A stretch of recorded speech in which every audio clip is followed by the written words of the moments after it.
The object of this lecture is to paint a picture of the broad arc of human history with respect to disease, and also provide some basic information about what a pandemic is and how it can have broad effects. So, just to start with a definition, a pandemic is an outbreak of a disease or an epidemic that has worldwide effects. That's the pan in pandemics. I'm going to tell you about some of the worst pandemics in human history that we know about, starting with the Antonine Plague and the Plague of Justinian. And later in the week, we'll talk a little bit about smallpox.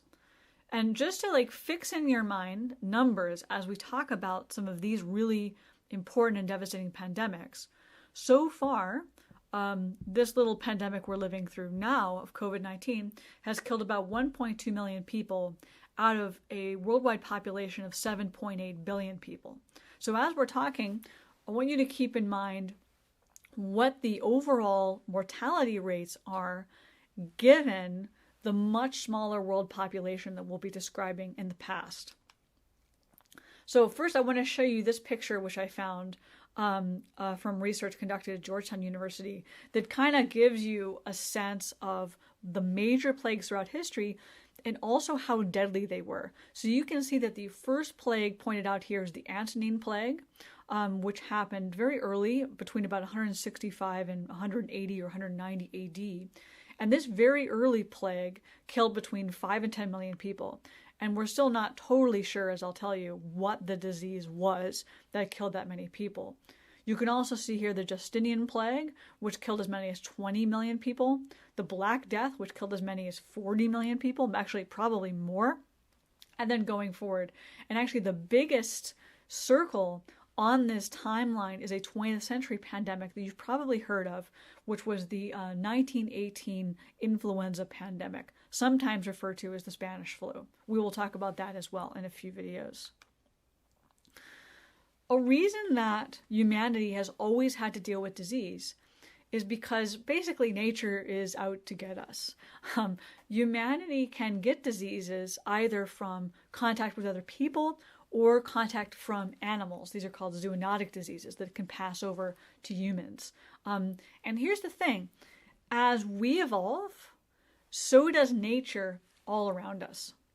Diseases are constantly evolving and constantly finding ways themselves to survive, which means getting into us basically and potentially killing us. And because of this constant process of coevolution, we will never escape disease altogether.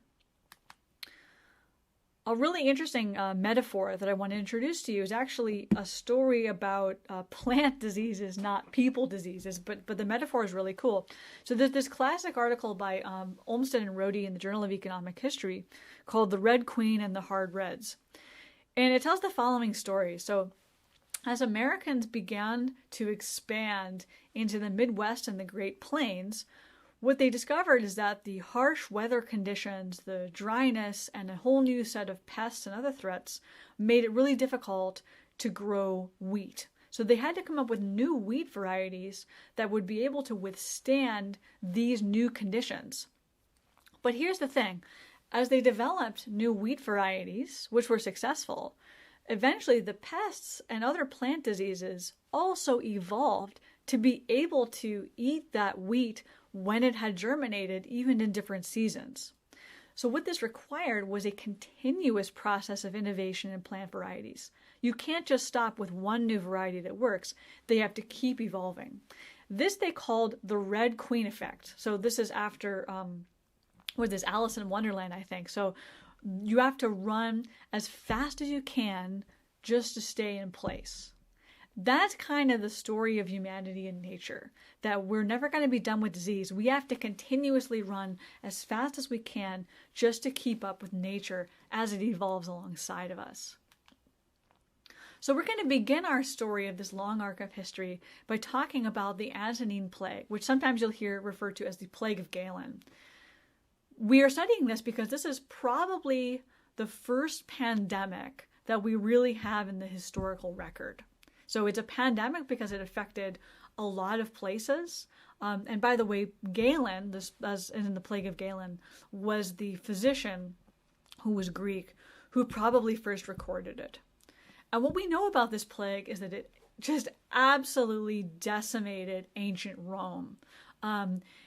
It's notable because it probably killed Marcus Aurelius and also his co-emperor, Lucius Verus. So this is a reason why you might have even heard of it if you've studied any Roman history. It's typically dated between about 160 and 180 AD, though there's some fuzziness on those dates. And in terms of mortality rates, this is really striking. It killed about 10 to 30% of the population in the areas it affected, or roughly 5 million people on the lower end of the estimate. We think that the disease originated somewhere in the Near East and then came back to ancient Rome carried by soldiers, who then spread it throughout ancient Rome, especially on the Rhine River. So the trade route itself facilitated the spread of this disease, which sounds like a familiar story. We also aren't totally sure what the disease was. We think smallpox. It might have actually just been measles. We don't know. We haven't been able to do the genetic tests. What we know is that it was really devastating. I won't go into too much detail about what this was. There's some the artwork that you see here, which is this great print. You can help to sort of visualize how devastating this disease was. The way Galen described it is the symptoms were really, really long lasting and had a lot of the kind of typical things you might have expected of something like plague, right? Fever, diarrhea, pharyngitis. And the reason we think it might be smallpox is that people describe skin conditions as well. What's for sure is that whatever this disease was, it was super deadly, killing 10 to 30% of the population. That's crazy to imagine. A subsequent famous plague is the plague of Justinian, which happened later, so dated sometime between 540 and maybe even up to 550 AD.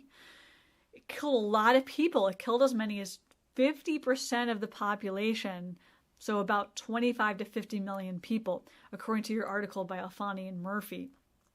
We think that the plague of Justinian originated in Egypt and then spread to Constantinople, and then from Constantinople, since it was so densely connected with the rest of the world, it was spread everywhere. What's interesting about the plague of Justinian is we have very recently found out that the disease was Black Plague, or Yersinia pestis, which we'll discuss in the next couple slides. This disease was very widespread, reaching all across the Mediterranean basin, all through the Near East, all through Europe and the Roman Empire. And it's significant for a few reasons.